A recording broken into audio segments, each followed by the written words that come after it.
Hi, friends. Welcome back to another Pick a Card Tarot reading. My name is JP, and this is Junodrome Tarot. So today we're going to be doing another yes or no pick a card tarot reading. So what that means is that you will come up with your yes or no question, and then I will hopefully answer it in the reading. In each reading, when I do my yes or no readings, we have 3 different methods for generating a yes or a no. There's the die, which will be either even or odd as a yes or no. We've got the coin, which will be heads or tails, yes or no.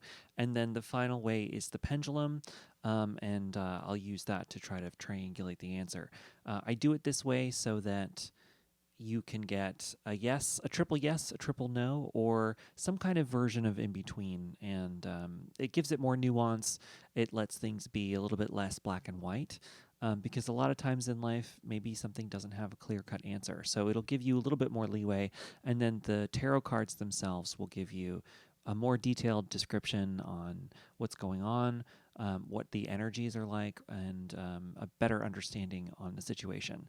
So in a moment, I'm going to show you the piles for you to choose from. There are 5 different readings within this video. Down below in the description section of this video, you will find a link to your specific reading. And without further ado, I'm going to show you those now. Thank you so much for tuning in, and if you are new to the channel or if you are coming back in and you haven't yet, please do subscribe. It really does help us out. So anyway, thank you so much, and I'll see you in your reading. Bye.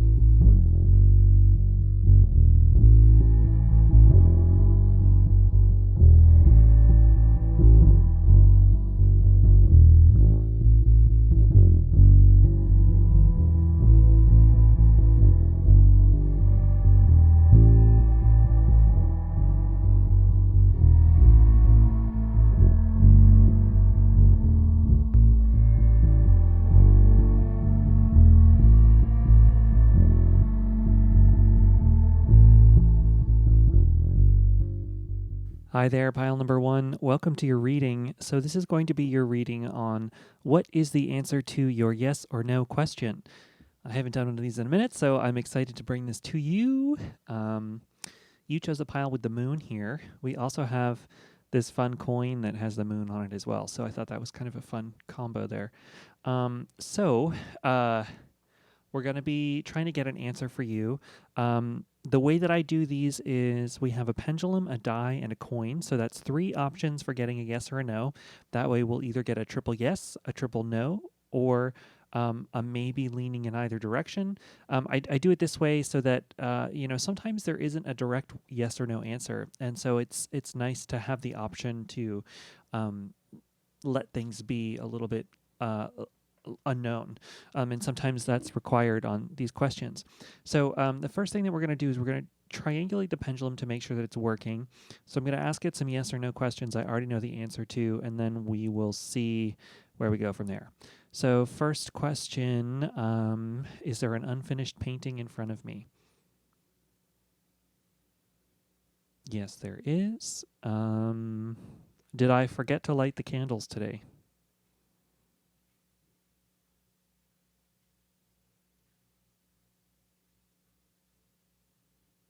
No, I did not. The candles are lit. Okay. Is there a light in front of me?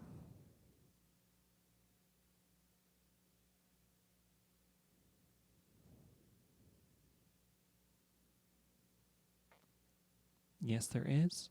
Okay. Yeah, we'll just... Final question. What is the answer to pile number 1's question?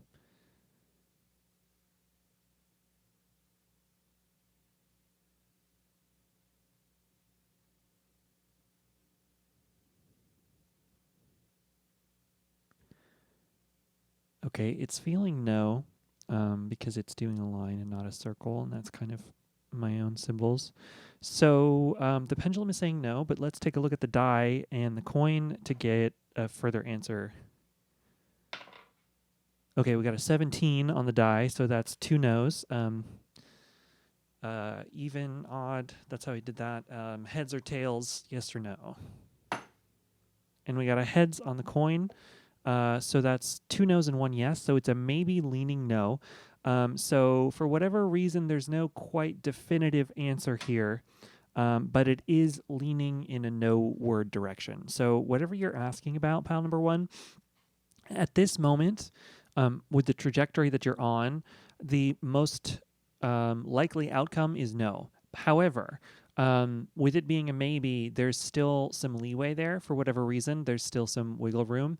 So something is going on where this can't be given a definitive answer. And so, there's something about that to be said there. It's one of those situations where even though, um, you may think what's going on in your question, there's something about the question or something about the situation where there's just not quite a definitive answer. And, that makes sense with this being the moon pile, because the moon in tarot tends to talk about not having a clear visual pathway forward, or not having a full understanding of what's ahead.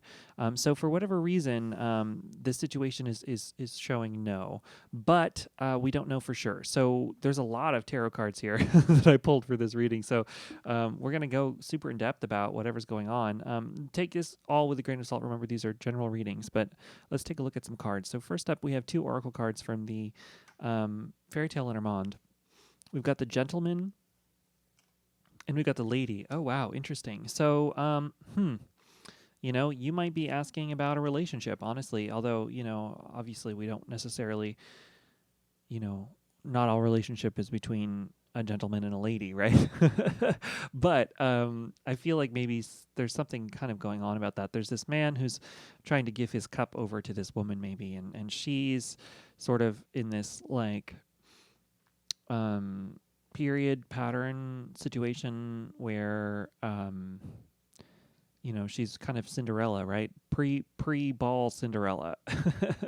So it's sort of like she's got her bird friends, like she's got spirit, she's got the spiritual connection here, but she's kind of missing a little bit going on. And maybe there's sort of what this is kind of talking about is there's something that you're missing in, this doesn't necessarily have to be like a romantic relationship understanding here, but there's something with this cup coming to this person too that really reminds me of the 4 of cups, which is where the universe is trying to give you a cup and you don't see it.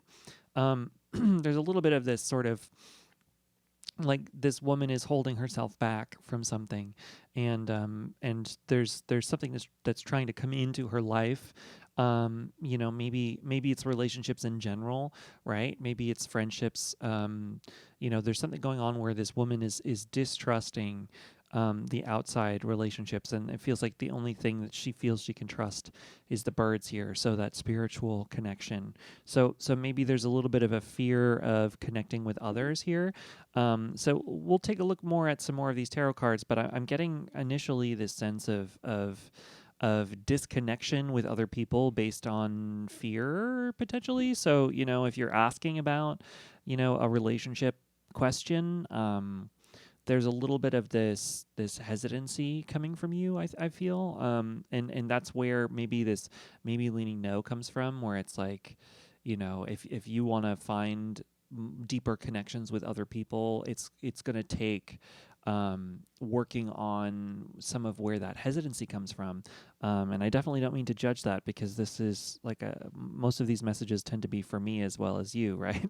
So that's a bit of what I'm working on right now. So let's just take a look at these 2 cards here. These come from the Herbal Tarot. We've got the Suspended Person, okay, and we've got the King of Wands. Interesting. Yeah, so there is a little bit of this stuck energy coming here. So whatever you're asking about, like, will I move forward with this thing? It's maybe leaning no, in the sense of like there's a bit of this suspension energy here. And like I was saying, that doesn't necessarily, or I don't know if I said this yet, but it's important to remember that doesn't necessarily mean that, things can't happen or they won't happen. It just means, particularly if you're asking about a project, you're asking about working on something, there definitely is a bit of a stuck energy, and that energy is going to continue unless you take some action here with this King of Wands. There's a little bit of a action is required of you, and I think it's coming from this place, with the lady here. Like I was saying, she's got this, it's like the cup is trying to be given to her. There's this situation where, she can get that cup. It's not that she's incapable of getting it. It's just that there's mental blocks going on. There's assumptions that maybe she has about her life or about her situation that are keeping her from being able to work towards what she wants. And that's where the stuck is coming from.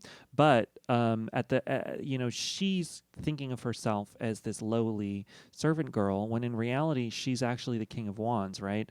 She has the power to create anything into her life. She can make anything happen. She can bring in any situation, any person, anything to make it happen. It's just she's going to have to change her mindset if she wants to get there, right? So like I said, this is talking about these kind of yes or no readings. They're talking about the energy that exists in this moment, right? If you were to do nothing and just continue exactly as things are, then no is the potential outcome. But especially with it being a maybe, there are no guarantees on this. And so it's like you have the ability and the capacity to change any of this. And so if you feel stuck, you can undo that. It's just going to take really connecting into your own sense of passions, your own sense of drive. Maybe you're trying to go about creating something in a way that you're not actually excited about, right? Maybe the way that you're working, the way that you're moving, if this isn't about a relationship, if this is about a project, like I said, these readings can be about anything. But if you're trying to create something into your life, even if it is a relationship, if you're trying to bring a relationship into your life, maybe you're going about it in a way that it's based on some assumptions that you have, like, oh, well, I have to go about it this way and this way because that's the only way that it works. That's what you're telling yourself. But in reality, there might be a multitude of other ways to get to the same goal, the same result that might actually make it better for you. That might be more fun for you. It might make more sense to you as a person, as opposed to maybe these ways that you are assuming. And so because you have these ingrained assumptions about how to get to where you want to go, those assumptions are holding you back. That's where the suspension is coming from, because you have this very set view of the way that you think it's supposed to work. Those are adding unnecessary limitations to reality, right? When we co-create with the universe, things come into our lives in ways that we don't expect. The world flows in a way that we would never imagine. And so it's like you have to be able to, and this is really hard to do, but when you're trying to manifest, that's the one thing that they always say, is that you have to release the expectation on knowing what the outcome is going to be, right? You have to release. You don't have to know all the steps that are going to get you there. You don't have to know. You don't have to plan X, Y, Z in all the little tiny micro steps that are going to get you there. But when you try to do that, you're actually like trying to force things to conform to something that doesn't exist, right? And that in reality, like, life is so much more complicated than that there's no way for the thing that you want to have happen the way that you're trying to force it, right? So there's a little bit of that energy going on here. We've got more cards. So we've got 2 cards now from the this is the Smith-Waite deck. We've got the 8 of Cups, okay, and we got the Knight of Cups. Yeah, okay, interesting. So, there is this sense of happiness that you're looking for, right? That you're seeking, that you're working towards. And with the Knight of Cups here, you see this horse isn't moving all that fast. It's not the slowest knight of the suits, but it is one of the slower ones. And so there's a little bit of a sense of patience. You're being asked to be patient, a little bit, that to have more patience in yourself and in the situation in life. Maybe there's some things, like, I definitely feel like there's some thought processes that need to change to move forward. And obviously, take all this with a grain of salt. I'm not judging you in any of this. These are all places that I've been to. So, I don't want to seem harsh in any of this. It's just, it's very easy to get stuck in thought loops. It's honestly, it's the way that our minds work. We evolved as human beings to do this incredible problem solving. And so, we have this amazing ability to imagine these scenarios and to imagine all of these things. It's this incredible puzzle learning brains that we have, these minds that are incredibly powerful and very massive. It's just that now, in the world that we live in, we run into the problem of,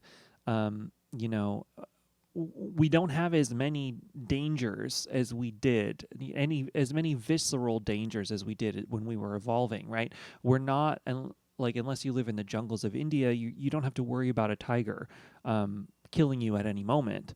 And so, we have relative safety in our day-to-day experience. We're a lot more free to think up of a lot of things, but now we have these existential threats that get in the way. And so, you might have these existential fears that are coming seemingly out of nowhere, that are steeped in your subconscious based on situations that you've been in the past, and the way that you grew up, and the dynamics that were playing out in your family unit when you were a child. And all of these factors build up to subconscious thinking that keep us stuck in these patterns, right? And so it's not to say that there's anything wrong with you for being in that position. It's just that to move out of it, it's 100% possible. First of all, it's important to know that we all grow up with something, right? Nobody is perfect, especially in the areas of the mind. We all have something that is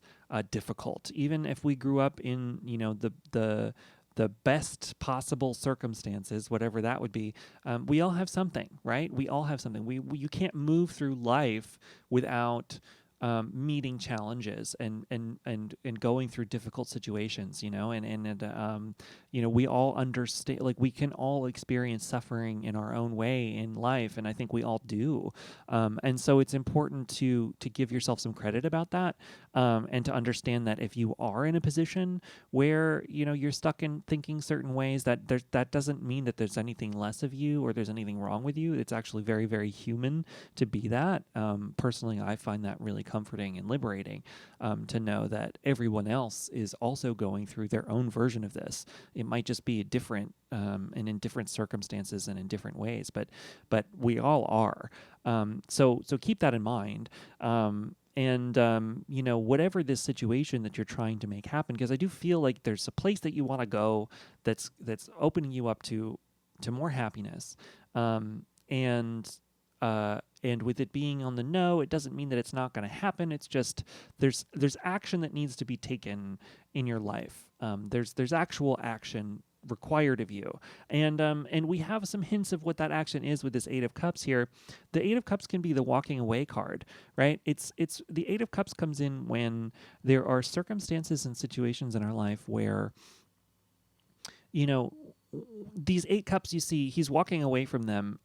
He collected these 8 cups. He took a lot of time out of his life. This man, before he's walking off into the mountain range, he took a lot of time and energy and effort collecting these cups, bringing them together, polishing them, making them great, right? And so he's got a lot invested in these cups. So, for him to finally come to the conclusion that these cups don't work for his life anymore and to walk away, that's really, really, really hard. But he has decided, for whatever reason, that these cups cannot work for him anymore. And maybe they worked out for a time, but they're just not doing it anymore. And so he has decided that it is within his best interest to walk away from those cups and to find something else. And so that's a difficult place to land in life, where, especially if you have a lot of time invested into certain things, particularly, like I said, these thought loops, they come from these limitations. Sometimes they come from, not being willing to let go of certain things that you spend a lot of time on. So maybe to find your happiness, it's going to take walking away from a job, a relationship, a situation, a place of life where you're living, a city, whatever this is, whatever you're asking about. You might have to walk away from certain things, and that might be where this limitation is coming from, because the idea of walking away from something you've spent so much time and effort on can seem disheartening and daunting. However, the path towards happiness sometimes means a looped road, right? And like, I've gotten this before in my life, and now every time I see a dead end sign, I think about this period of my life. I've been through this, where you feel like you put in a lot of mental energy into being somebody or doing something in a certain way, having a certain worldview that you've built, that when you come to realize that it just doesn't fit in life and it's actually making you upset or unhappy or stuck, to walk out of that situation is really hard. But it's important to remember, if you have walked down a dead end street and you're at the end of that dead end street, right? And there's no more way forward to go, so you have to turn around. It might seem really upsetting to turn around, right? But it's important to remember, once you turn around on that dead end road, yeah, maybe you have to backtrack a little bit, but how far feasibly do you really have to backtrack before you get back to the main road, right? And then when you get back there, you keep walking forward in the other direction. And so, it might seem disheartening in the moment to do some backtracking, but, once you get back to that main road, you're making progress again, right? And even in the backtracking, you're still making progress because you already know that you walked down to that dead end street and you made it to the end. And sometimes we need to see it for our own eyes, right? Yes, there might be road signs, and maybe this is just how you learn how to read the road signs, right? Maybe whatever situation you're in your life, this is just how you learned how to read what the dead end sign is. And so as you keep walking forward, you're not going to turn down the dead end road this time because you see the sign way ahead, like, oh, look, there's a dead end sign. I don't need to go that way. I can keep walking forward, and maybe whatever this situation is that you're backtracking on or that you have to walk away from, maybe this is just one of those situations that has taught you how to see that sign. And maybe it was, in the sense, divinely orchestrated, or however you want to say it. Like, maybe you had to go through this in order to really understand that, right? In order to really see for yourself just what that means and what it's like to walk down that kind of thing and do something that, isn't seemingly beneficial, but maybe in the long run is, because it gives you wisdom, and you have experience, and so even if you have to turn around, right? Even if you're in this Eight of Cups position where you have to walk away from a lot of things, it's important to remember that that doesn't mean that it was all for nothing, right? That doesn't mean that you've wasted your time or that, things aren't going to work out or any of that. If you have to make a U-turn in life, it's just an opportunity to grow and to gain wisdom. And it sounds cliche, but it really is true that life is not about the destination. It's about the journey. Like, what does that actually mean? It means that, your day-to-day experience is the thing. Like, this is it right here in life. And yes, we have places we want to go. We have things we want to achieve. We want to get somewhere. But it's important to remember that once we reach these goals that we set for ourselves, a lot of times our minds just give us the next one, right? It's like, okay, I did that. Now it's time to do this. Okay. So, it's important to stop and cherish and enjoy the actual moving on this journey, because that's the thing. This now moment is all that there is. And yes, we have things we want to accomplish, and we have places we want to get to. We want to make some things happen, or we want to end up being in a relationship, or whatever it is for you that you're asking about in this reading. Ultimately, there's many opportunities for you out there in life, and it's this whole journey that's the thing. It's the whole journey. So final two cards come from the Wild Unknown Tarot, and we have the Mother of Swords, and we have the Seven of Wands. Okay, yeah. So the Seven of Wands is a really great card for this because it indicates overcoming a struggle, right? It's like the struggle isn't over, but you've gained the upper hand. And so, I think that you're about to make a turn.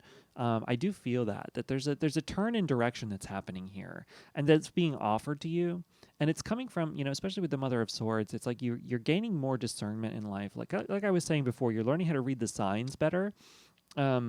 And so, use whatever this opportunity is that you're in, whatever is keeping you suspended, to get out of it.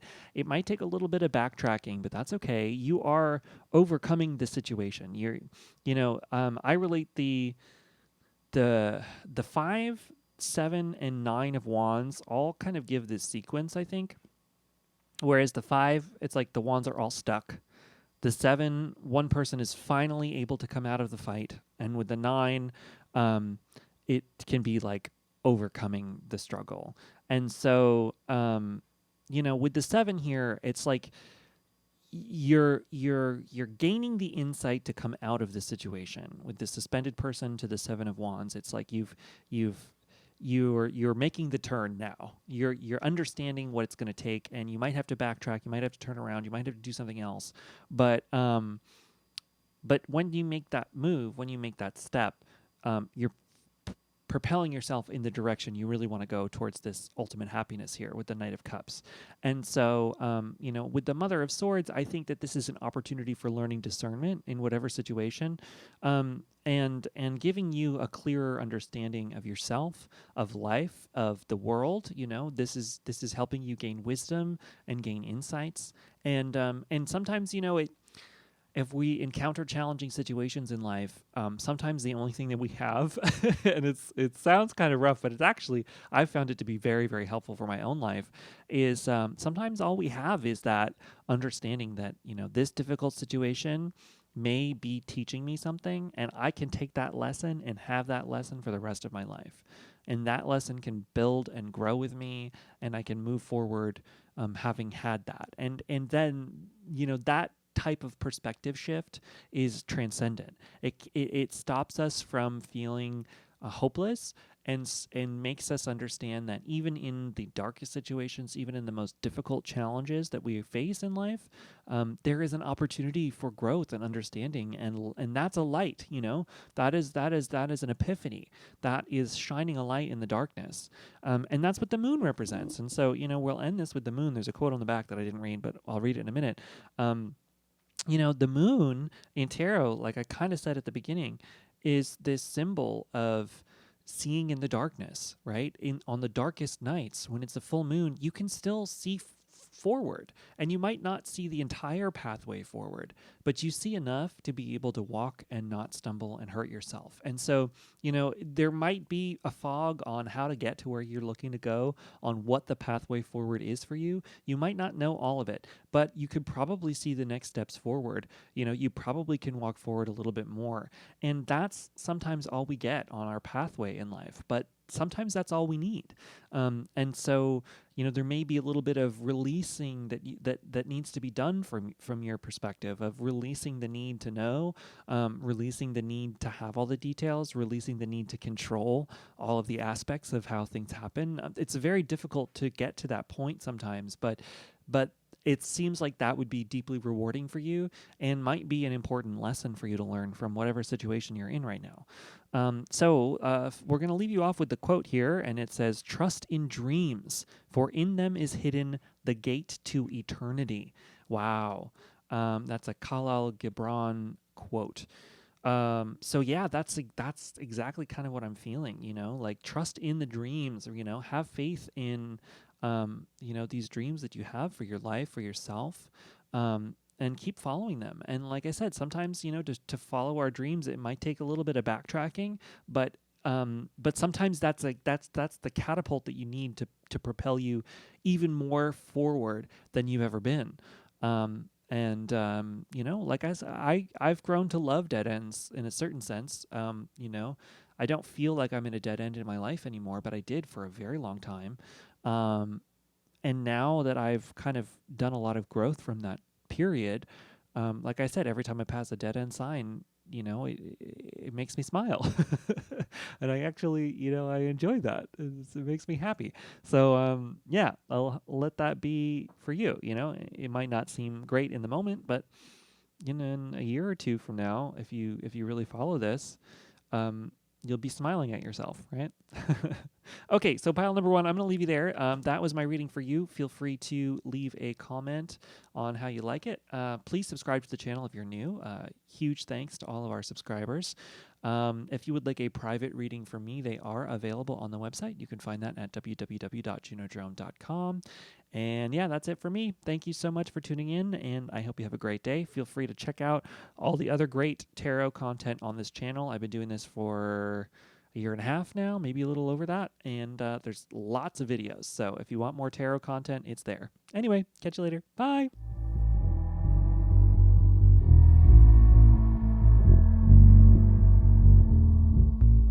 Hi there, pile number 2. Welcome to your reading. So this is going to be your reading for what is the answer to your yes or no question. So we're going to dive right into this. I have 3 different methods for generating a yes or a no. That way we're going to get either a triple yes, a triple no, or a maybe leaning in either direction.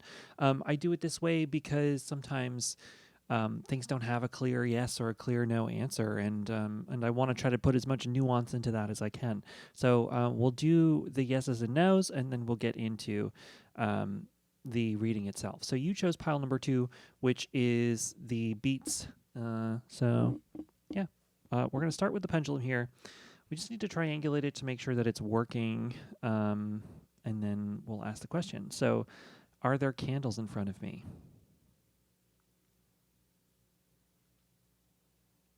Yes, there are.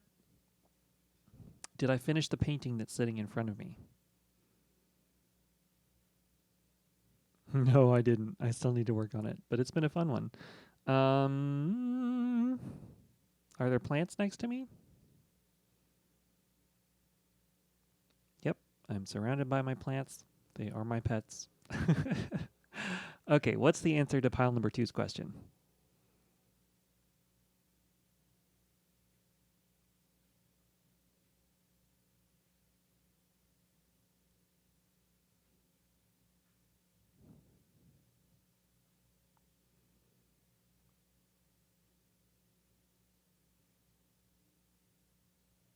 Okay, it's doing a lot of bouncing around.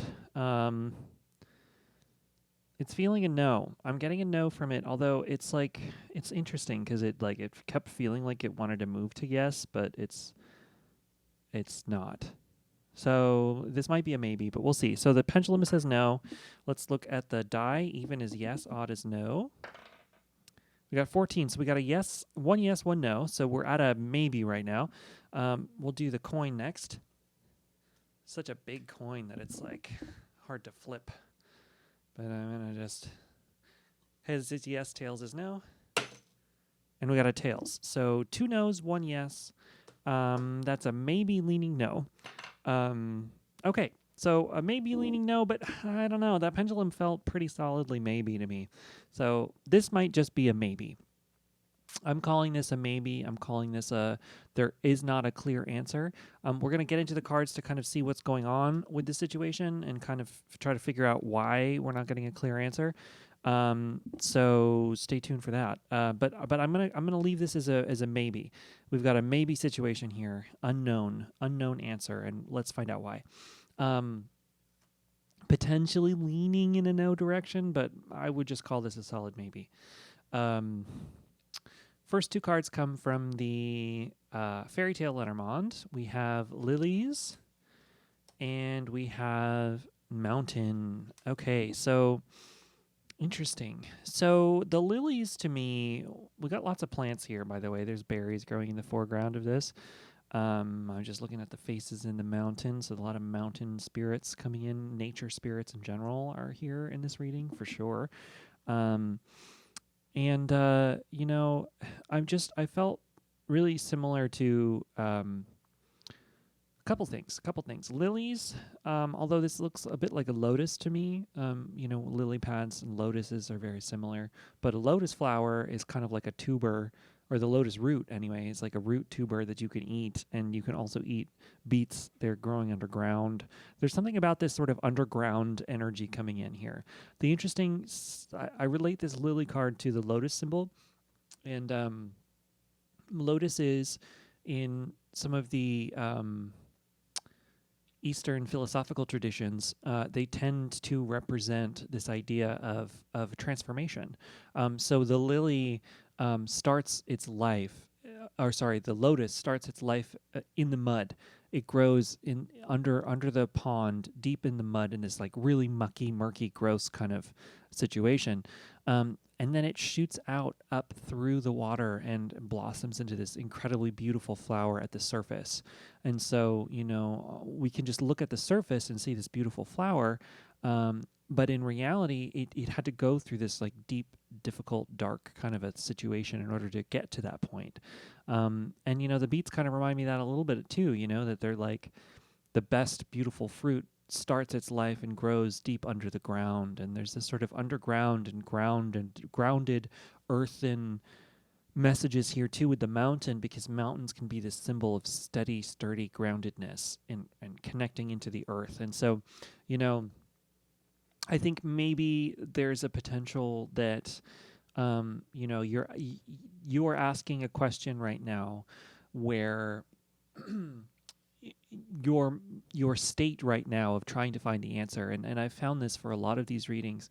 You know, this tends to be for me too. You know, when you're asking yes or no questions to the universe, how you're asking that question can affect the answer that you get. And I know that doesn't sound awesome, right? How could that be?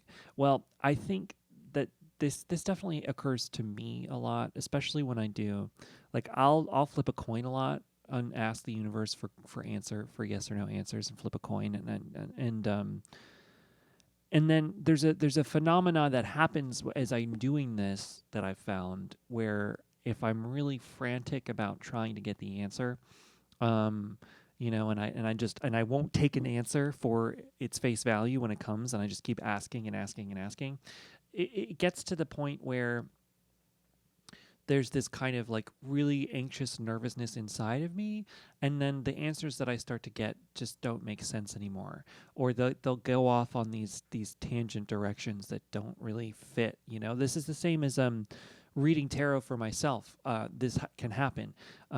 You get in your own way with it, right? You get it. You end up hitting your own mind and your own blocks, and there's a little bit of that energy in this reading here. It's interesting. I saw a figure in the corner of my eye walk by. It was weird. So kind of ghost energy. Not that you're being haunted right now, but I don't know. Spirits are here for sure.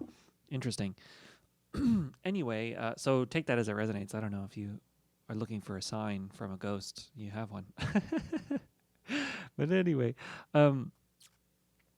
there's definitely this energy, like I said, when you get lost in those spaces and you get really anxious and you get really frantic, and, you know, take this as it resonates. These yes or no videos go out to a lot of people, so this may be your situation, this may not, but I have a feeling if you're landing on this reading, this might be one of those times where maybe you've asked this question before, or maybe you feel really kind of upset about it in a way that's affecting your ability to actually be able to process the answer in a way that's going to be helpful to you. And so the universe is giving you this solid unknown maybe as a way to say, hey, let's take a break from trying to find an answer for a minute. Maybe it's better to not know the answer for right now, and instead we're going to kind of come back into ourselves. So there's definitely some grounding that could really help you in this moment. And so we're going to just do a little mini grounding exercise right now, if you want to do that with me. Whatever situation you're going through, whatever you're asking about, it's always important to remember that this is not the end of the world, even if it's an end of the world question. I don't know. You might be finding this video in the apocalypse, and if so, you need this grounding technique better than anyone else out there. But most likely you haven't found this video in that context. And so, you know, it's important to come back that we have choices in life, we have ability in life, we have agency in life, and sometimes when we get really frantically, anxiously lost in trying to come up with answers, we give our agency over to that anxiety, and we feel powerless. So mindfulness techniques in general can really help us come back into our bodies, come back into ourselves, and come back to the ability to actually make decisions and choices and moves from this moment, from a place of our own power, our own agency. So we're going to do a little mini grounding exercise together, and then we'll keep doing the reading. So if you'll indulge me in just a minute, it's just going to be some breathing. So breathe in. Breathe out.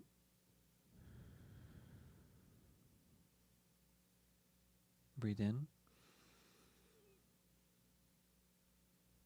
Breathe out. And I want you to continue doing this deep breathing.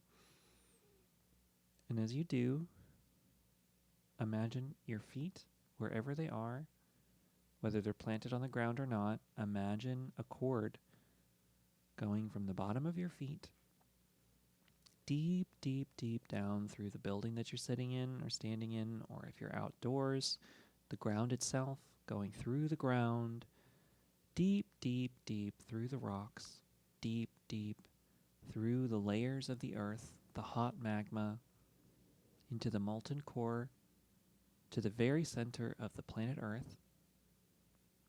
And your energy is now deep in the planet Earth, and you are given a sense of rejuvenation and centeredness and peace. Any problems that you might be having, I want you to imagine them flowing down that cord from your body deep into the earth, into Mother Earth, who is always there for us, and to be absorbed in the earth, and the healing energy of the earth coming through the cord, moving up, up, up through the earth, through the ground, through the building that you're in, if you're in a building, into your feet. And now up through your body, through your legs, your torso, into your heart, and empowering your heart space and your heart center. And some beeps outside for confirmation. So that's just a very mini grounding exercise. Whenever you feel your mind spiraling, yourself going off in any direction, you can always do that to reconnect, to slow down, and come back to the present moment. So let's take a look at these cards here to get some more information. We got a lot of cards in this reading. We get the Temperance and the Three of Wands. So these come from the Herbal Tarot, by the way. Yeah, so whatever situation that you're in, actually, now that we are a little bit less anxious, hopefully, if you're feeling a little less anxious about whatever you're asking about, there's actually an incredible opportunity that's being given to you in whatever you're asking about, whatever the situation is, whatever you wanted to know about. There is actual opportunity in this, and you have to be in the place of being able to see that opportunity to be able to move forward in a way that's optimal for you. And so a part of this is where this grounding comes in, is where you can clear your mind from the fear and start to see all of the options ahead of you.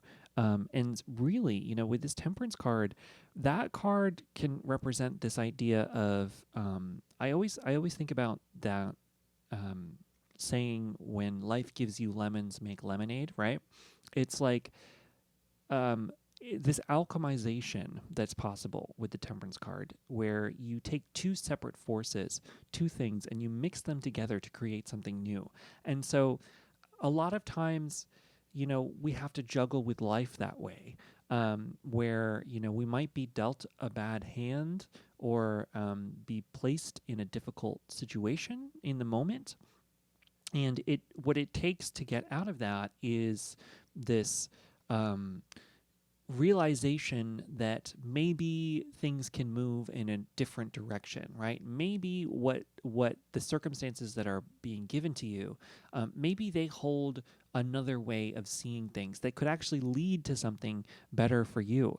And the Three of Wands can talk a little bit about this too. It's your ships coming in or traveling off into the distance, getting ready to go somewhere, movement, internal movement as well. And so, you know, with these two cards coming together, whatever challenging situation you might be facing, whatever difficult thing, even if it feels like I was saying, like the end of the world, there is an opportunity to use that to catalyze a change that could bring about something really wonderful in your life. And so it's just going to take you being able to see it from that perspective.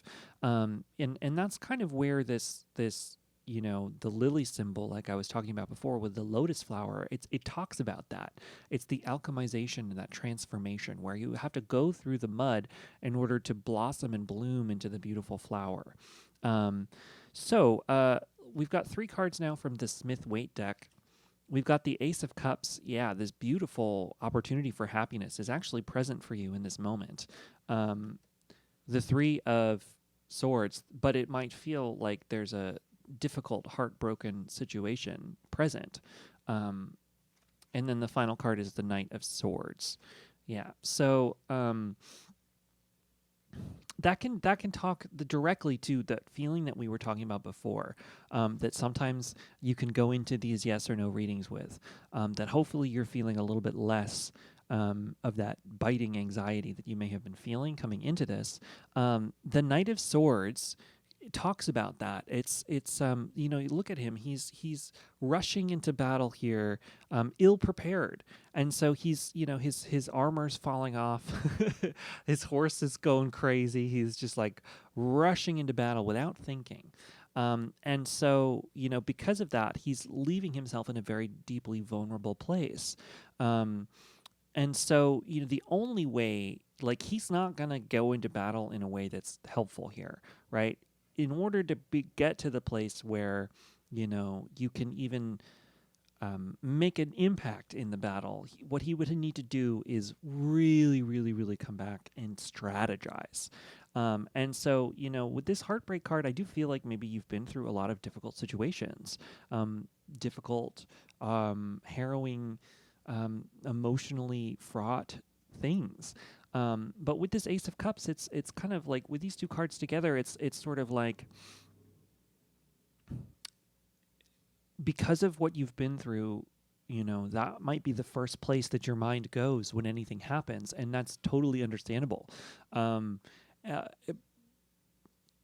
so because of that, though, it might take a little bit of, like I was saying, mindfulness techniques to bring you back into the present moment, so that you can make choices not from this knee-jerk kind of a place.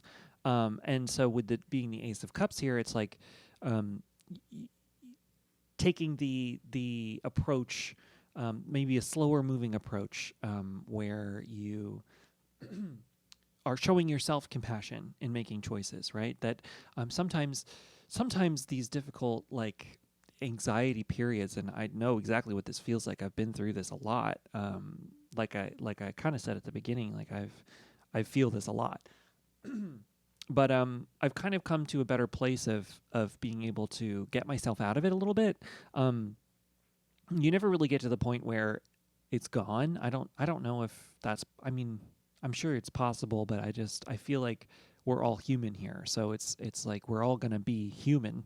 We're going to experience the width and breadth of human existence.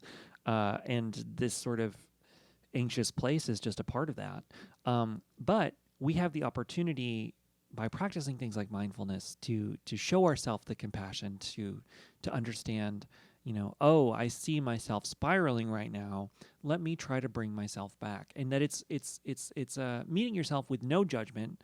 You know, sometimes I think either if we haven't practiced this kind of mindfulness before, or just for whatever reason, we can recognize that we're spiraling, and then instead of showing ourselves compassion to come back into a centered place, we might double down and you know, kind of shame ourselves about it, being like, how the heck can you be, you know, talking like this? Why are you thinking like this? This is terrible. I can't believe.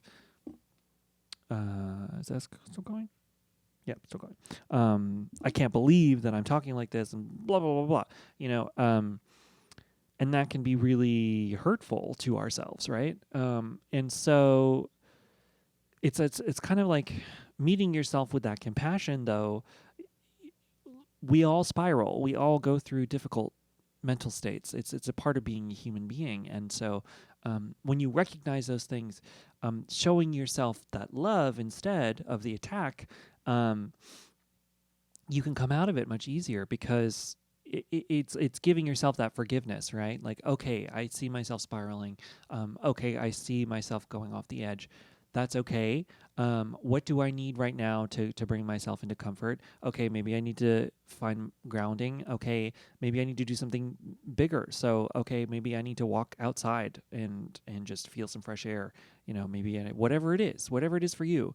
There are many, many, many mindful practices, and I can't exactly get into them totally in this reading, but I do encourage you to look up mindfulness as a term, and do some research into it, because there's many, many wonderful techniques out there that can really help you. And being mindful is sort of like learning to recognize your own mind as it's moving, right? We can't stop thoughts from happening, but we can recognize thoughts are moving and kind of treat them like clouds, like, oh, there goes a cloud. All right, that was a nice cloud. Oh, there's another cloud, and there goes that cloud. And now it's gone. And oh, here's another cloud, and that's a cute look. It's like you start to look at your own mind like that, and it's a much less threatening place than kind of using the thoughts that are in your head to fuel some kind of self-negative spiral, which is very easy to do. It's very easy to do that. So we have two final cards here. These come from the Wild Unknown Tarot. We've got the Eight of Swords and the Six of Swords. Okay, well, that's kind of nice. The Six of Swords is kind of like this overcoming difficult situations sort of a card. So I definitely feel like you have the opportunity to come out of difficult places, right? And come into this rainbow. But, look at this rainstorm is happening still.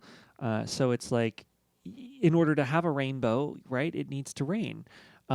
So it is back to this perspective thing, that there is something going on in whatever you're asking about that might seem dire, it might seem difficult, but it might be a catalyst towards moving you into something beautiful, to moving you towards this ultimate happiness, and keep that in mind.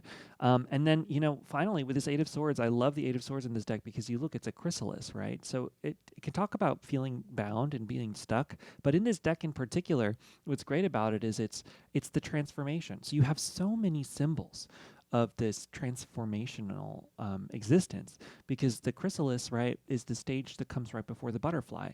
So the caterpillar forms this chrysalis, literally turns into goop, right? Every single one of the caterpillar's cells breaks down. It becomes a soup of just like DNA soup, and then that soup forms a butterfly.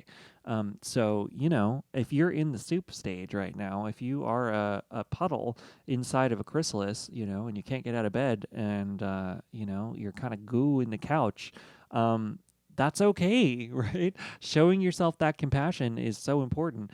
I've been in a goo phase in my own life. It's not fun and it's not pretty. And it's really challenging and awful. But it can be a chrysalis here, right? It can lead you to something different. Maybe this is an opportunity of growth, and learning and transformation. And so, the only advice I can give you if you are in a difficult situation like that is to embrace the transformation, embrace the learning. Be present with yourself now. Be here now with you. And if you're in a place that isn't great, okay, that's okay. Be with yourself. Don't try to not be where you are, because that's pushing yourself out of your body, out of the present moment, and you don't have actionable ability from there. But you do when you come back into yourself. And so, whatever your question was, I know this is a yes or no reading, but I tend to make these a little bit more than just yes or no. I try to give something impactful in each reading, and it's a solid maybe. So the universe doesn't want you to know, for whatever reason, the correct answer. And that might just be in this moment, right? This might be one of those magic 8-ball moments where it says ask again later. For whatever reason, in this moment, the most important thing is to really come back into yourself, and that you'll have a clearer sense of what's happening in your life, from that place of grounded calm, and hopefully you feel a little bit more like you understand how to come back into that place a little easier, and hopefully I helped you get there. So anyway, pile number 2, I'm going to leave you there. We have one last thing, the quote on the back of the card from the beginning, the Beats card, and it says, And the secret garden bloomed and bloomed, and every morning revealed new miracles. Yeah, so that's from The Secret Garden, Francis Hodgson Burnett, who wrote that book. So there is a little bit the secret garden, right? So it's like a hidden beautiful place. And so maybe this situation, or I'll tell you from my own point of view, having experienced incredible anxiety and having to teach myself mindfulness, and how to see the beautiful little things in nature, and how to take a step back and how to get calm. I mean, I was forced to do that because it was just life put me in the position where it was either that or nothing, right? Like I had to do that. Since I've done that, though, it is a little bit like a secret garden, that coming to that calm place. You start to be able to see the beauty in everything, and I don't know, is that worth going through the difficult thing in order to get there? I don't know, but it is really nice to be able to do that. I'll tell you that. So who knows? Maybe that's a part of this for you. That it's like this is giving you the opportunity to learn how to see the beautiful small things. Yeah. So anyway, pile number 2, that's my reading for you. I hope that it resonates. Let me know in the comments what you think either way. I really love hearing from everybody. If you would like a private reading from me, they are available on the website. You can find that at www.junodrome.com. Huge thanks to all the subscribers of the channel. If you are new to the channel, please do subscribe. It really helps me out. We're getting close to 1,000, so that's really exciting. I'm probably going to do some major giveaways when we get there, so please sign up. It's great. And get your friends to sign up too. It's great. And then if you ever want more tarot content, I've been doing this for a year and a half, a little bit over that now, I think. And so there's a lot of readings out there on the channel. So if you ever need something else, I'm a big subscriber to just kind of stumbling on them whenever they're ready for us, So who knows, though? If you see a reading on this channel that piques your interest, please click on it. You never know. You might get some insight. So anyway, pile number 2, that's it for me. I hope you have a wonderful day, and I will see you later. Bye.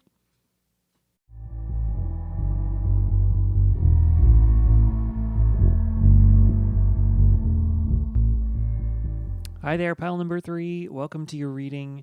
You chose the pile with this fox. This is your reading for what is the answer to your yes or no question. So we've got 3 different methods for generating a yes or a no. I have the pendulum, the coin, and the die. So we're going to either get a triple yes, a triple no, or a maybe leaning in either direction. So we'll jump right into it. So first off, we're just going to make sure that the pendulum works here. Am I sitting in front of a painting? Yes, I am. Is there a plant in front of me or near me? Yeah, I've got all my plants around. Okay. Am I currently wearing shoes?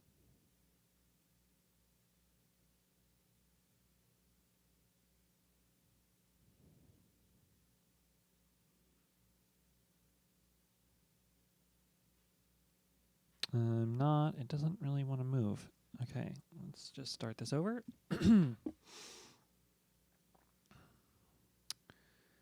Is there a painting in front of me?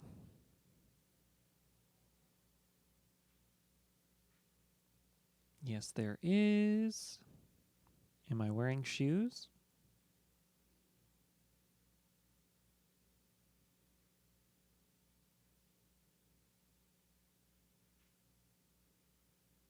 Okay, no, I'm not. All right.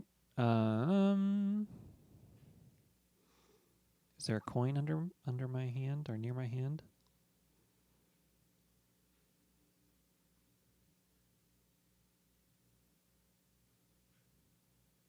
Yes, there is. Okay, what is the answer to pile number 3's question?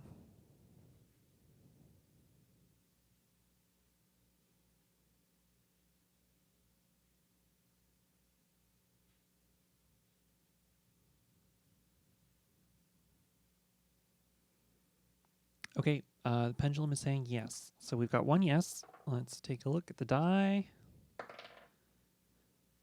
That is a 9. So 1 yes, 1 no. We're in maybe category. Final heads yes, tails no on the coin, which is tails no.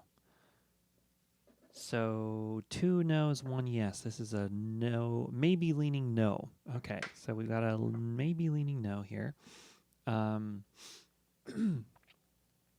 Let's take a look at what the reading is saying. So we've got the fox here. There's a quote on the back, and we'll save that for the end. Just put this up here. And first up, we have 2 cards from the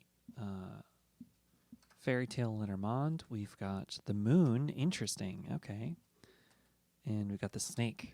Okay, so the answer to your question is a maybe in the no word direction. So there's still a chance that it could be a yes, depending on, what you're asking. A lot of times, the reason why I do the 3 different answers, and we get a lot of maybes that way, it's because a lot of times the future isn't quite as set in stone as we think, or we're asking about things that maybe are more complex than a yes or no question can answer. And, sometimes that complexity is a challenge, and it's not always something that we want to hear, right? I think we want to find definitive answers from the universe. And so it can be a little bit frustrating to not get clear answers sometimes. But sometimes that's kind of what is needed. Sometimes the ambiguity is actually a part of how to move through life, right? That if everything was set in stone, we wouldn't have agency as much. We wouldn't be able to move things as easily, and things wouldn't necessarily be able to happen and change. And so, with this moon card here, and with the snake and the fox, there's a bunch of things that I'm feeling from this that I'll get to in a second. But with the moon, it's important to remember that sometimes we don't know everything that's coming. Sometimes we don't have a clear set understanding on all of the steps ahead of us. But with the light of the moon, we can still see a few things. And so there's a little bit of trusting your intuition here that's coming in from this reading, of sort of like there's little tiny hints and nudges that you're feeling. And those hints and nudges are more important than getting the definitive answer from the universe right now. It's almost like this is one of those messages of the answer. The most important answer for your question comes from within, and that the external going to an external source for the answer isn't going to be satisfying for you. And I would include these kind of readings as external. Now let's take a look though of we've got both the snake and the fox, and so there's a little bit of this sort of trickery energy coming from this as well. They aren't always tricky symbols, neither one of them, but together here like this, I'm kind of getting, the fox is very cunning, but very sneaky sometimes, and the snake, can be if somebody is called a snake, right? That's like a kind of an insult, and so there's a little bit of that kind of energy coming in with this. Now, both of these can have different interpretations, and I'd like to give those to you as well. The snake. In a lot of spiritual settings, the snake talks about the transcendent spirituality, connecting into the greater understanding, the Kundalini awakening, where the snake represents the spine, and it represents energy moving from the coil of your root chakra all the way up your spine and out the top of your head, and connecting you into the energies of beyond. So there's a bit of that energy here too, and especially foxes can be really cunning and witty, and so there might be a need to find your own cunning. But there's a little bit of an energy of sort of that there are something, especially too because I was saying that you can't quite see everything on the outside. There's a little bit of this understanding that maybe there are people or situations or things in your environment that aren't what they seem. And it doesn't necessarily mean that there's, somebody trying to trick you or something, but maybe not everybody who's present in your circle, in your awareness, and what's going on in your life is totally and completely being honest with you, or or they're hiding something. There's a bit of this energy of hiding, whether or not it's malicious. There's just there's a not showing of everything that's going on. Let's take a look at some more cards here. I've got 2 cards from the Herbal Tarot. We've got the Queen of Wands, and I don't really read reversals in these general readings. I just find they get in the way. We've got the Knight of Wands. Okay, 2 wands. Wow, the Knight and the Queen. That's interesting. So there's definitely this energy of following passions and following drives, right? The wand suit is all about the things that light you up. They're the fire sign of the suit, and so it's all about this passionate, fiery, driving energy of what we wish to do, and going out and making things happen, manifesting things into the world. And with having the Knight here, that talks about sort of the movement that's happening in the reading. That tends to be how I interpret the Knights. And so there's movement towards your passions that's present for you in this moment. And with the Queen of Wands, she's sort of this like master manifester. She's able to create her dreams into reality. And so there's a bit of this sort of understanding with this reading that, you know, the tools that are present to help you in whatever situation you're asking about, even if we don't have a clear answer, this may be leaning no, that the tools to get you to wherever it is you feel you need to go are within you. Once again, it's that like I was saying before, feeling that the answer is within you. Also, the movement is within you, right? The if you're trying to change your situation, going within and understanding yourself and using that to fuel you forward is what's kind of being asked of you in this situation. Let's keep looking here. 2 cards now from the Smith-Waite deck. The 3 of Wands, interesting, and the Hanged Man. Okay. So more wands, right? 3 of Wands. And the Hanged Man talks about feeling stuck, which I definitely feel from the maybe answer, right? That it's a kind of a non-answer, which is a little frustrating. There's a lot going on in this reading. I'm gonna just look at the final 2 cards too, just so we get a full picture here. This comes from the Wild Unknown Tarot, and we have the 2 of Pentacles, and we have the 3 of Cups.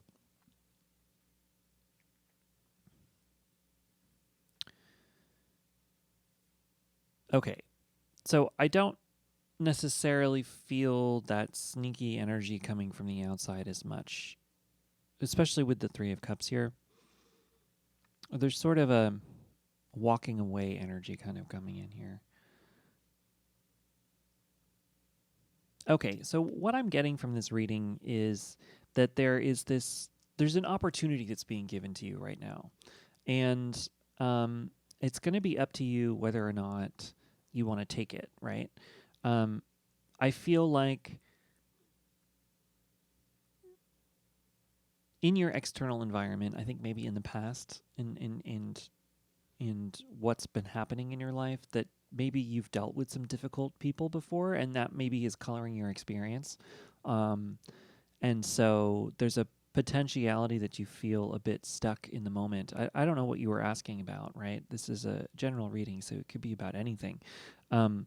But for whatever reason, there are people that there's people is a big theme in this reading. Sort of your relationships with other people. I think that maybe you've dealt with some difficult people in the past, be it recent or be it a long time ago, and that's sort of coloring your experience on how you're moving through life. I think that's where this Hanged Man is coming in. There's a bit of a stuck energy, and so you're looking to move somewhere or do something or start a new project, or there's an energy of following your heart in some capacity, and you're having a difficulty and an imbalance here with this 2 of Pentacles in working through that, in bringing it about, in making it happen, and maybe you don't exactly know where that's coming from, but I think that it's coming from this place of distrusting the external environment a little bit, and there's this sense of shifting that, right, with the Three of Cups, because the Three of Cups means like coming together in friendship with others. And so I feel like there's a bit of inner work that could help move you out of this, right? That there's a sense of reconnecting into your heart and following your heart, following the things that inspire you, are going to help bring you into the company of those who are on the same page as you, right? And that maybe you have there's a fear here of falling into um, a situation where you're going to get hurt again and hurt by other people, right? Like I feel like you're the little mongoose here and there's the snake or whatever, I think maybe you've got this fear that you're going to get burned. And so that fear maybe is what's keeping you stuck and keeping you from following the things you really want to do. But in reality, I feel like the answer, and it might be, with these small steps of the moon, that there is the possibility of really kind of finding your place in this world, right? Finding the place that you feel you belong and with the people that you feel you belong with. And it's just going to take following those hidden nudges, like I was talking about your intuition being really important here, that there's these hidden nudges, these hidden things within you, that going within and really kind of connecting into yourself is going to help you understand exactly how to move forward. And so, with this yes or no question, and with it being a maybe leaning no, there's opportunity for you to move your life in any direction that you want, based on connecting into who you are and what you really want. And so, there might be this fear that's keeping you from moving, but by really connecting into your heart, and following that instead of following the fear, right? Fear clouds us. I've had some thinking about fear recently, just in my own personal life, and some things I've kind of taken away is it fear tends to connect to us on a very, very, very personal level, and our fears are deeply, deeply personal. And a lot of times we project those fears out onto the world around us, as we're looking at the world, because we can't escape our own perspective, and we can change our perspective, but ultimately, our perspective is ours. It's a deeply individualistic experience. And so, a lot of times, I know, at least for myself, what I've realized is that, I have all of these fears that are sort of overlays on my interpretation of the outside world. But that doesn't necessarily mean that interpretation is objective truth, right? It's just my own perception. And so, like fear has a way of sort of pulling that perception out of us, right? It's like, oh, I'm afraid of this person because they might be doing X, Y, and Z. But in reality, that's just a fear of mine. That's not what they're actually doing. It's just I've experienced these situations in my past, and those experiences make me expect this situation to happen. And now, like I said, trusting your intuition is really important, because sometimes people don't have your best interest at heart. And I think maybe that's sort of where it is. Maybe there's a bit of a self-trust issue here, that maybe because you've been through difficult situations with other people, you don't trust your own judgment in being able to differentiate the people who mean you well and those who don't, right? Maybe that's where this fear of connecting with others might be coming from. But at the same time, that's the fear, right? That's the personification of the fear. Is the way that it's manifesting in your life is this keeping people at a distance, potentially. Take this as it resonates. I'm just kind of channeling this here. So it's possible that if you're feeling isolated or you're feeling distant, there's a level of trust, right? That, like, you have to be able to trust yourself enough to know that that even if you were to end up around somebody who doesn't mean you well, trusting yourself enough to know that you can recognize that that's happening, one, and then two, trusting yourself enough to know that that you've survived 100% of everything you've been through so far. If you're listening to this reading, that means you're alive, and that you're capable of overcoming difficult things.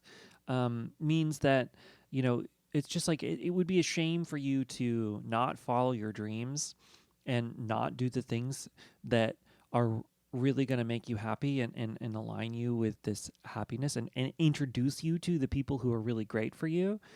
It would be a shame if you didn't follow those things because you were afraid of falling into something that isn't real, right? That isn't there.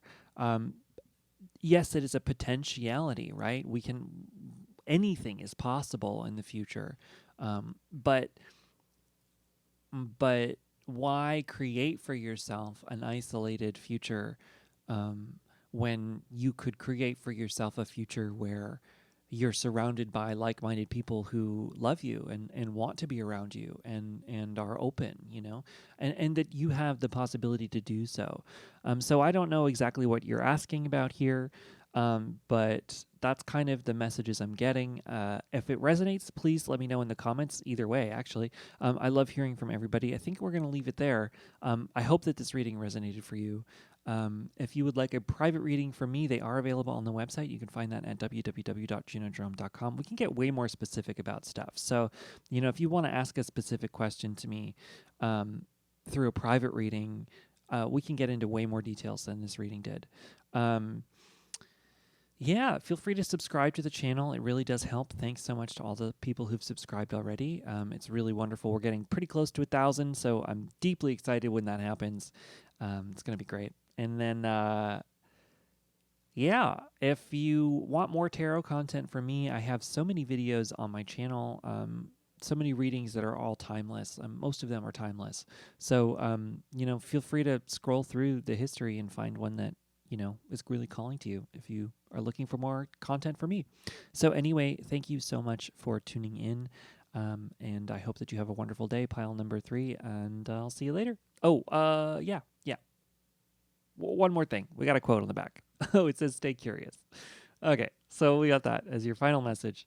Stay curious. Okay, catch you later. Bye.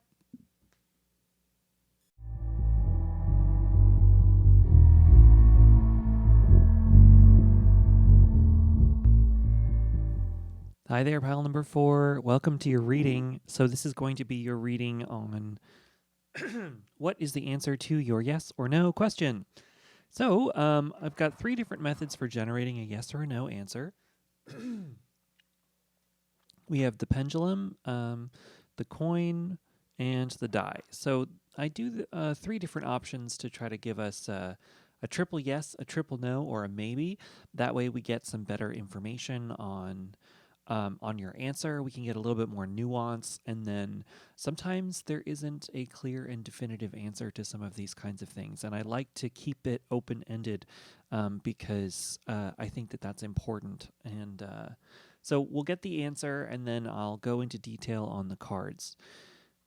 So first, we just need to make sure that the pendulum is triangulated here and ask it some questions. So am I currently filming a YouTube video right now? I am. Is my hair pink? No, it's not. I've had it that color before, though, and that was fun. But it's natural color. Am I surrounded by my plants right now? Yes, I am. And they're wonderful. Okay, so what is the answer to pile number 4's question?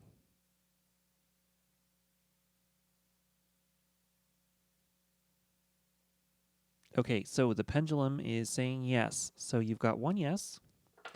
We'll do the coin next. Heads yes, tails no. Oh, hold on. I threw it across the room.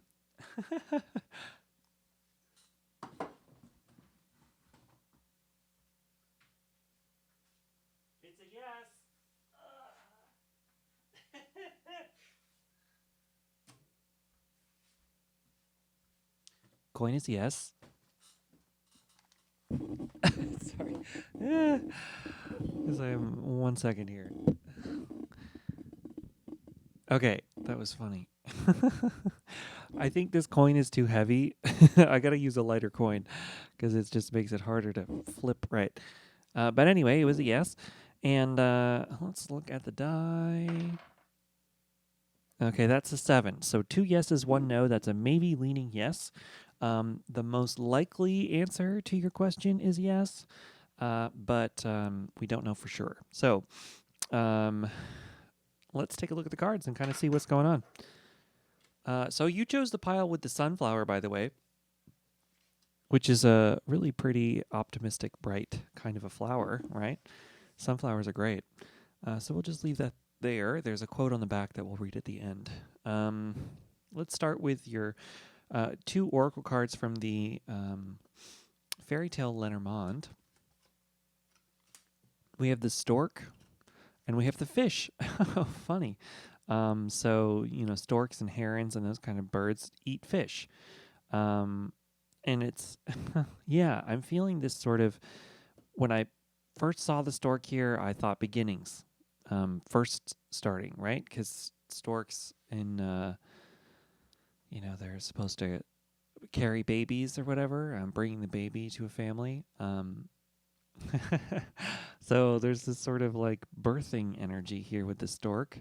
And then the fish are sort of, food. They're also creative symbols, but it kind of like start finish, that's kind of what I'm getting, like the beginning, the end. And so I don't really know what you're asking about, but I'm getting this feeling of, obviously these are open-ended questions. You could be asking about anything. If you're asking about some kind of project or creation or fulfillment or desire to make something happen or any of those kinds of things, there is this sort of if-then sort of a thing going on here. If you choose to make the actions and steps to bring this thing about, then you will see the ultimate result. You have the beginning and the end present here. And then there's the sort of cyclical nature to that as well going on in this. Opposites, beginnings, ends, happening, unhappening, creation, uncreation. So, yeah, let's take a look at more cards here to kind of get a better picture of what that all means. We've got 2 cards from the Herbal Tarot. We have the Ten of Cups, and we have the Magician. Wow. Oh, that's so powerful. Both of those are incredibly, incredibly powerful. There's a lot of really bright energy in this reading. So, this is definitely a yes. There is the positivity of the yes coming in here as well. And so it's a maybe in the sense that, we can never be 100% sure about things, but there's a the likely outcome is definitely yes from this. And it's sort of like it comes from your own ability to create your reality, right? The Ten of Cups present is ultimate happiness, ultimate fulfillment, very beautiful energy, open, bright, beautiful day. And with the Magician, it's sort of like it comes from you. It comes from you. The Magician is the only card to have all 4 of the elements present: the cup, the pentacle, the sword, and the wand. And so it kind of represents the fusion of all of the elements. It talks about creating out of nothing. And so there's some more of that energy as well. When I had that beginning ends, that sort of cyclical or non-dual understanding, like the yin and yang symbol that has both the positive and the negative, the black and the white, that it's all contained within it. There is a little bit of that energy here of sort of, by you tapping into your own infinite nature, your own version of the beyond, that you have the ability to create anything for yourself, and you have ultimate happiness coming to you, that it's present for you here, that there is the ability to create and manifest anything for yourself, and to be open to anything as a possibility, which is beautiful. And it's just like the energy of a bright new day, you know? So next up, we have 3 cards from the Smith-Waite deck. We've got the moon. Okay, interesting. And so, yeah, there's that opposite energy. I was just talking about the day, but now we have the symbol of the night, which is great. The Wheel of Fortune. Wow. Oh, powerful. And the 5 of Swords. Okay, so interesting. Um, you know, the Wheel of Fortune, it has many different interpretations, but I tend to pretty much exclusively give it the positive omen interpretation. It's just kind of how I like to see it. It when it pops up, it talks about fortunate events, right? That things are in your fortune, or fortune is in your direction, or however you want to say that. That fortunate events are here for you. And possible for you. And so you might not be able to totally see them with the moon here. That's one thing about the moon, and that's more of this maybe energy, I think, coming in here.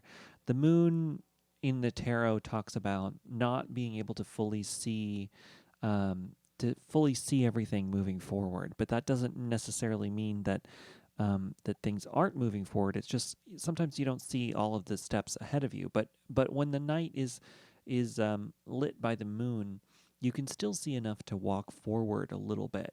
And so, what's also interesting is that the moon, I think, has appeared in pretty much most of these readings tonight, or today, or whenever you're watching this, which is really interesting to me. For whatever reason, the moon is a big, powerful symbol for this set of readings here. And so I think it's a humbling sort of a thing too. It's just remember that we don't always know everything that's coming forward, but we can at least see small enough stuff to move things a little bit, you know. With the 5 of Swords here, that can talk about a couple of different things, but uh, what I'm feeling for you with that is sort of don't let the opinions and feelings of others influence the way that you need to move forward. You know, I feel that that's kind of a big message for this. It's sort of like, you know, that you have the power to create the world that you need for yourself and that you want, and let that be your guiding light. You know, that obviously other people can have their ideas and suggestions for you, but ultimately you are the one who's living your own life. And so, you know, you have all of these really powerful, positive things present for you. And so, you know, but at the end of the day, not everybody's going to see it from your perspective, I think. And so, just whatever it is that this is about, keep that in mind. That your perception of it is what's the most important. And just because somebody else has an idea about what is good for you, that doesn't ultimately, like, you're the only one who's going to know ultimately what's best for you. Final cards, we have the star. Oh, that's so beautiful. And the moon again. Wow. Oh, that's powerful. Okay. So whenever a card comes up twice in a reading, and that's the most important message from the reading. So for the moon to come up twice here, it's really kind of, I think that maybe you don't see just how much there is present for you in your life right now. I think maybe, especially, I don't know exactly what it is you're asking about, obviously, but it is a yes with a maybe attached. Maybe yes. I think that maybe you don't quite see just how great things are in your life. That maybe that there's some shadows, there's some non there are thoughts that aren't coming from you here, right? And I think that it's like I was saying, it's like that there's something from coming from outside of you that's blocking you from being able to see fully um, just how powerful you are, maybe, and just how much you have the ability. You know, because we have the beginning and the end. Maybe this is something that, you know, you haven't started yet that we're talking about. Um, and and it's something that maybe people around you, if you were to try to talk about it, would talk you out of it or think that, oh, I don't know if you can do that, but it's something that you know that you can do in your heart. And so, um, you know, especially if we're talking about somebody who's at the beginning of a journey here, um, you know, if you're trying to make something happen and you want to do something really big in particular, which I kind of get the feeling here, especially with the star, um, it's it's important to remember that you don't need to know all of the steps required in order to get to where you're trying to go. And in fact, I don't think you have the ability to see all of that. And so it's important to kind of release that need and open up to the infinite possibilities, and sort of, just take one step at a time, because that's what the moon can talk about, is that sometimes we don't see everything ahead, but we can see one step ahead. And so just take it one step at a time, whatever it is that this is about. And another thing from the moon as well is it can be a very deeply intuitive card as well. And so it's sort of like I was saying, that don't be too swayed by exterior influences in this, whatever it is you're asking about. That deep down, you are going to know what's best and what's right, and who you are and what's good for you. And there's a need to go within, I think, from this reading as well. There's a need to really deeply dive into yourself and find this star that's within you, and use that as your guiding light moving forward. And that if you do that, you have the ability to create anything, that the universe is on your side here, that there's open possibility for you, that there's infinite possibility, and you have the ability to create anything for yourself. And so it's like, in order to get to the point where you can do that, there's this requirement to let go of the opinions of others. There's this need to, walk away from certain situation. Potentially, there's no real. I mean, we get a little bit of that with the Five of Swords. What's interesting about the Five of Swords too is it's sort of like, it's like he's won, but it's like, at what cost? Sometimes it can talk about that, but a lot of times too, it can talk about, having to come away from a battle with other people, and just how difficult that can be, And so it's sort of like, there's a little bit of a hint here that it might not be the easiest to not let other people's opinions affect you, and it really isn't, especially if there's people close to you who are talking you out of things. And so there's a little bit of energy with this one as well, of sort of maybe not revealing everything to everyone, right?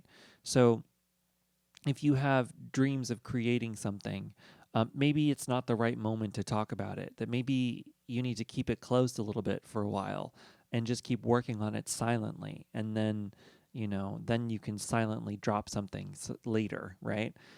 Once it's more fleshed out or more created or whatever this is, or you have a bigger plan, or things are set in motion more, So maybe that's a part of it too. Don't let, so don't let, like if you're trying to dream something up, right? With the magician is kind of this manifester. It starts from the vision stage. If you're trying to envision something, I think that it's important, because I work on this sometimes too.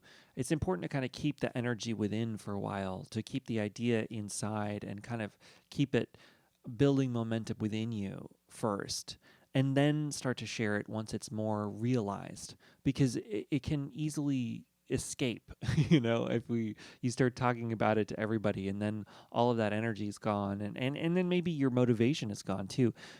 They say that our brain releases the same dopamine whether we finish a project or talk about that project. And so sometimes when we talk about something, all of the energy from that thing disappears and dissipates, and then we can't work on it anymore because it's gone, So that's something just from my own personal experience to keep in mind is the real thing. But yeah, anyway, I think I'm going to leave it there. The final message, of course, is that star, that you have the star within you to guide you, and follow your intuition because it's taking you somewhere beautiful here. Um, final message comes at the back of this sunflower, and it's rise with the sun. Yeah, there's a lot of that beautiful sun energy, but also the moon. So you have both the sun and the moon. It's this dichotomy thing. There's a non-dual aspect to this reading that I really like. It's sort of like, yeah, well, it is. The self and the other, is really big in here as well. And it's sort of, coming to an understanding within you, without you. I don't know specifically what that means, but there's something about that for you specifically, pile number 4, that's important. So, maybe doing some research in non-dual understanding is important. It could talk about like that when we start to try to go beyond a good versus bad, right? That those things are subjective, and ultimately, good and bad are part of the same thing, right? That good and evil, or light and dark, or whatever, any kind of dichotomy, they're all a part of the same thing. If we look at this coin here, it's got both a heads and a tails, but it's only one coin, right? Like we can't just have a coin with a heads, right? Like it's got to have the tails. And in fact, that the fact that it has a head side implies that there is a tail side, right? That's a part of it. So it all makes one coin. And I think that's important to remember in life and in general, that it can get really easy to be lost in the subjective, but ultimately there's something larger happening, that the universe is larger, and that even if you're in a difficult, dark situation, right, it's important to remember that the dark is the light, and the light is the dark. They're both the same thing. They're both a part of the same thing. And so, the night and the day are both the same. They're both manifestations of the Earth moving around the sun in its orbit and its own planetary spin. It's all connected. You can't have one without the other. There would be no, the planet has to have both day and night for all sides of the planet to be in the sun a part of the time. So, it all has to be together here. And so, I think that's an important message for you. And I don't know exactly how it applies specifically because this is a deeply general reading. This you could have been asking about anything. But I do think it's an important thing for you to keep in mind for whatever reason. And you'll know more than I do in this moment for you. So anyway, pile number 4, I'm going to leave you there. Let me know in the comments what you think either way. I love hearing from everybody. If you would like a private reading from me, they are available on the website. You can find that at www.junodrome.com. And if you are new to the channel, please do subscribe. It really helps out. Thanks again for tuning in.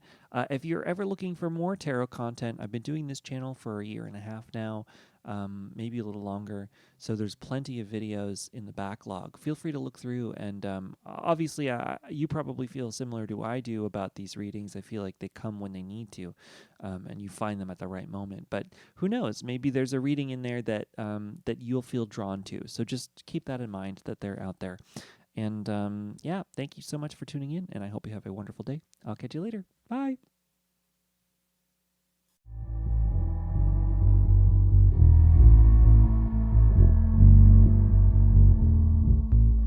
Hi there, pile number 5. Welcome to your reading. This is your reading for what is the answer to your yes or no question. So we'll dive right in. You chose the pile with the hummingbird here. And so I have 3 different methods for generating a yes or a no. We have the pendulum, the coin, and the die. So we'll get 3 different answers. It's either going to be triple yes, triple no, or a maybe leaning in either direction. I'd like to do it this way because A lot of answers are more nuanced than a simple yes or no, and this gives you kind of a little bit more clarity on this reading. So let's dive right in here. I just have to make sure the pendulum is working, so I ask it a few questions that I already know the answer to just to make sure that we're getting the right answers. So, am I surrounded by candles right now?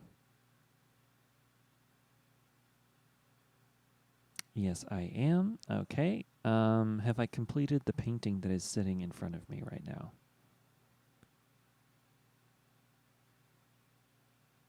No, I haven't. It's not quite done yet. There's some more that needs to be done. Okay. Am I surrounded by my plants? Yes. Okay, so final question. What is the answer to pile number five's question?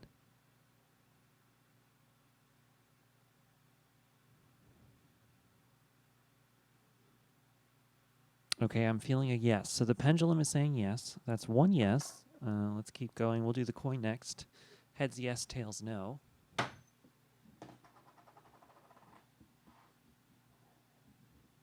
The coin is on heads. Okay, so two yeses. Final is the die, and even is yes, and odd is no. And it's on 6, so that's a triple yes. Pile number 5, the answer is yes. So I don't know exactly what you're asking about, obviously. Hopefully you want a yes, but either way, yes is your answer.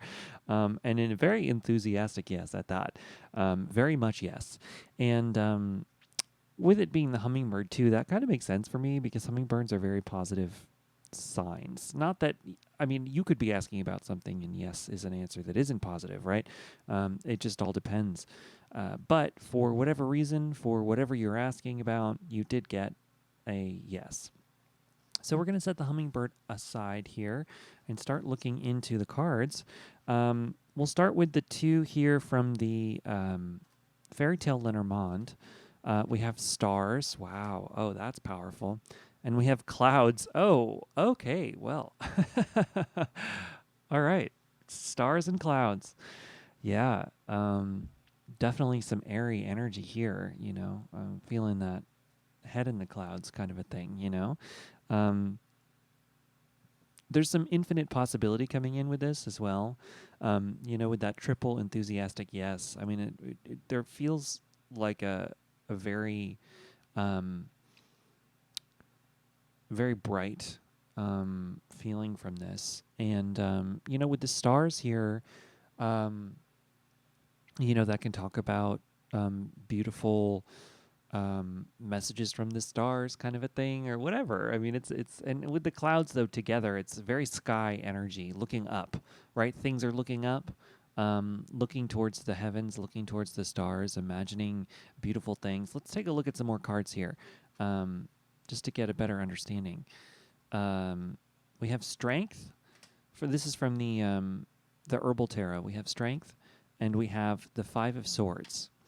Okay, so strength is a major arcana, and strength can talk about perseverance. It can talk about being able to continue along, and it talks about sort of this feeling of like when the strength card comes up, it doesn't really seem to be shown in this particular deck, but a lot of times it's depicted as a woman who is holding a lion, and it's sort of like she's taming the lion, and it's this balance between the two is the strength, right? That you have the strength to defend yourself when need be, but also the strength to show restraint when it's called for. That both take strength, and so, that is being hearkened here. With the Five of Swords, it's sort of like the strength to walk away is kind of what I'm feeling, or the strength to let go of the past, to let go of past hurts, to move into something different. There's an opportunity in this, whatever it is you're asking about. And these readings are general. You could be asking about anything right now, but with that Five of Swords, there's definitely this energy of completion, but it's it's a little bit of a melancholy, right?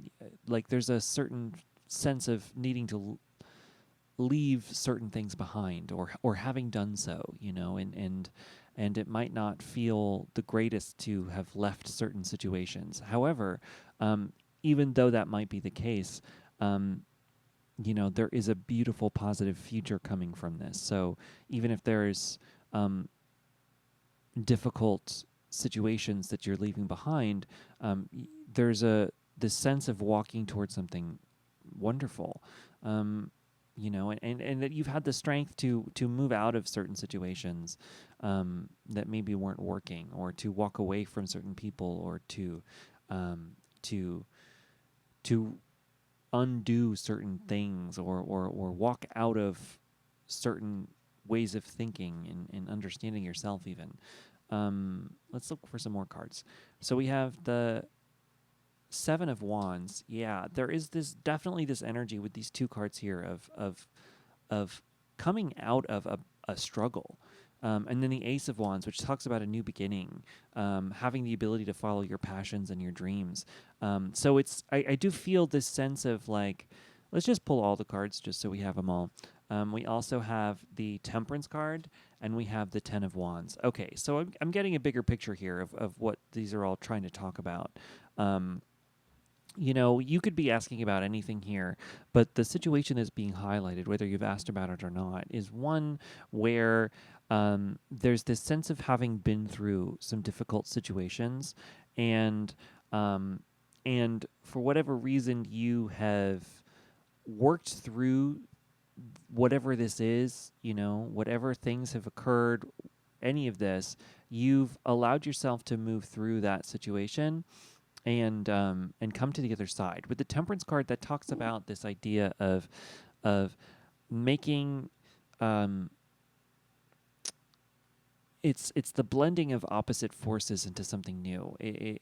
A lot of times I use the phrase, when life gives you lemons, make lemonade. I feel like that's the major meaning of this Temperance card. It can talk about like things being thrown at you that on the surface are not pleasant, and they don't look helpful or good for you for whatever reason, but you having the strength and the understanding to look at it from a perspective where you can make it into something else. That kind of alchemy. It talks about alchemy, creating something new from these disparate forces. And so I feel as though whatever it is that you're asking about, whatever you're moving towards, with this guy in the clouds too, it's like there's this larger perspective that's opening up to you, and where you may have felt burdened in the past with this Ten of Wands, you're now able to come out of that burden with the Seven of Wands here through new inspiration, maybe renewed energy. And it's coming from a new perspective, It's coming from this new ability to see things from a more cosmic perspective, perhaps, or a just a grander scale. I'm being reminded of the spiritual symbol of the hawk, where the hawk sees things from a much higher plane. So when we're on the ground, here on the ground, we are stuck with a limited perspective. We might be fighting. If two people are fighting on the ground, right, the hawk can take off into the sky and look at those people from way, way, way up, and they're just little specks. You can't see their problems when you're looking from that perspective. You just see this massive, grand landscape. And I think that perspective is open to you, whether you've chosen to see it that way or not.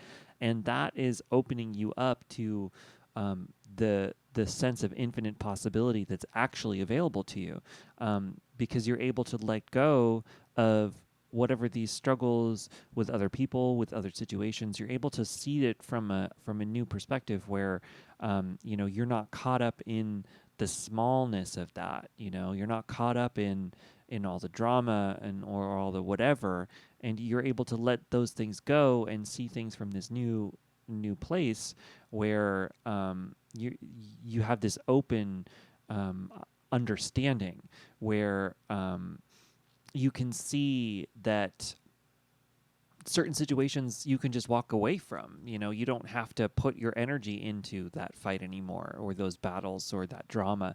You can simply let other people continue those things. You don't even necessarily even need to leave those people, although maybe you do, who knows.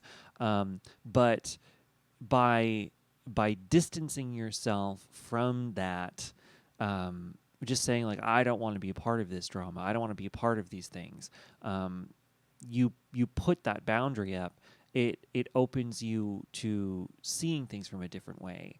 And you realize that you don't have to be a part of that type of drama anymore. You can be anything. And it's like an opening up of your perspective from the limited to the grand. And so I feel that that's open for you. And so whatever it is that you're asking about, pile number 5, there's this open vision that is here for you and present for you. And it was a triple yes, right? So you have that as well. So anyway, I think I'm going to make it short and sweet and leave you there, pile number 5. I hope that this reading resonates. Let me know in the comments what you think either way. If you would like a private reading from me to get into more detail about any of this or about anything, you can find my information on my website at www.junodrome.com. And then if you ever want more readings from me, you can look in my channel as well. I've been doing this for a year and a half, and there's a pretty large backlog now at this point of readings I've done over time. So maybe there's another one that will pop out at you.